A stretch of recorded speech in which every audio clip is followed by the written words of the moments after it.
In 1359, Edward III of England attempted to have himself crowned King of France, but failed.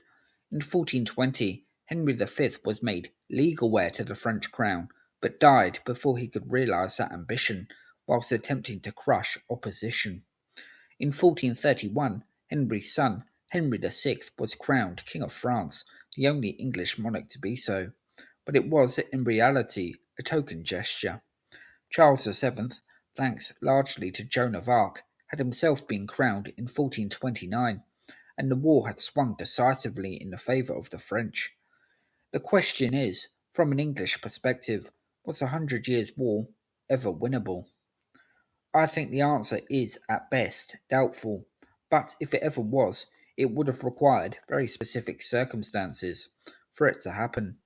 A full conquest of France would have been a truly remarkable event, and it was Henry V rather than Edward III who came closest to achieving it. And there were a couple of factors at play that saw Henry V stand on the brink of a monumental piece of history. As Edward III had been, Henry was a military genius, which was demonstrated most notably at Agincourt. But with the resources at his disposal, Henry would also need some considerable fortune. Before the Battle of Agincourt in 1415, Henry rebuffed strongly the concerns of one of his knights, who bemoaned the lack of archers in the English ranks. On that occasion, Henry was able to overcome such shortages by relying on his own tactical brilliance and secure a spectacular victory. But any hopes of long-term conquest could not be fulfilled with a reliance on victories in the face of such overwhelming odds. For all his brilliance, Henry, making a pretense of wanting peace, but perfectly braced for war, would need to exploit internal divisions in France if he was to take the crown. And internal divisions there were, with the French crown left hopelessly weakened by the mental health problems of King Charles VI. Charles had regular breakdowns, which were growing all the more severe over time, and a mad king could only spell trouble, as England would one day find out with Henry VI, Charles's grandson, through the marriage of Henry V to Charles's daughter, Catherine of Valois. Henry V cynically exploited such conditions, and in 1420 he signed the Treaty of Troyes, which secured his marriage to Catherine and made him Charles's legal heir. But Henry would still be confronted with rebellions, and it would be fighting these uprisings that Henry V would succumb to dysentery, the scourge of many a medieval warrior. And this is perhaps our answer to the question, was the war winnable for the English? Henry was in his mid-30s at the time of his death, and should have been at the peak of his powers, but the conquest of France had taken a heavy toll on his physical health, eventually claiming his life on the last day of August 1422. Had he outlived Charles, who died only a few weeks later, yes, Henry would have become King of France, but he still would have been presented with the task of managing two kingdoms at once, with one historian speculating that France would have been Henry's clear priority. Henry's bid for the French crown had been made possible by the claims of Edward III, whose mother Isabella was a daughter of Philip IV. Edward too had won fame with great victories over the French in battle, and certainly would have felt becoming King of France was a realistic possibility, supported in his endeavours as he was by his sons, most notably the Black Prince. But after his failed siege of Rheims in 1359-60, where Edward hoped to have himself crowned King of France, the English king eventually dropped his claims.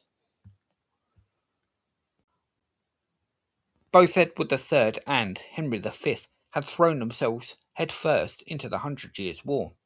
Sandwiched in between their reigns was the reign of Edward's grandson, Richard II, who would take an altogether different approach.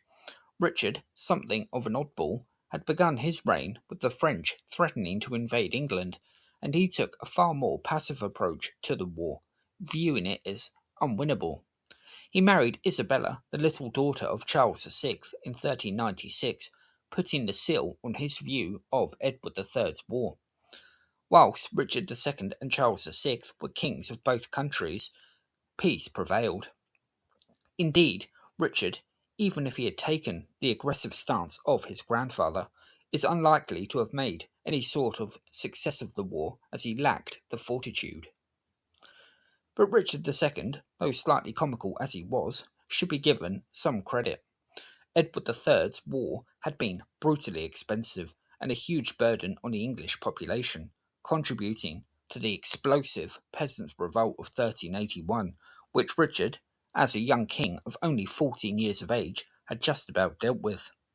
From that, Richard learned a lesson. Had he invaded France, like his grandfather, he would have risked catapulting the country he was already king over into complete anarchy. Whilst not as exhilarating as Edward III's approach, Richard II does deserve a nod of approval for not diving rashly into war. It is a shame, then, that Richard dedicated his reign instead to fighting his own nobles, which has overshadowed the sensible foreign policy Richard had adopted.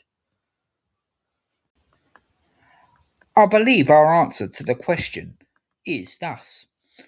The Hundred Years' War was winnable for the English, but it would have only been won by Henry V, and even then only against a weak French crown. Had Charles VI been Charles V, for example, Henry V would have likely have made far less progress. Edward III's campaigns had cost England huge sums of money, and the country was in poor state when he died in 1377, showing the difficulties of launching such a campaign. Richard II, even if he was so inclined, was not a man capable of pursuing such a war, and that held true for the king who oversaw England's final defeat in the Hundred Years' War, Henry VI. Henry, that simple man born out of the marriage that may well have won the war for England, was utterly incapable of leading campaigns in war, something that was becoming obvious even during his childhood. Henry VI was only 9 months old when his father died, and without a father figure to guide him and his own simplicity, Henry's reign would drift into chaos and more social disorder in England.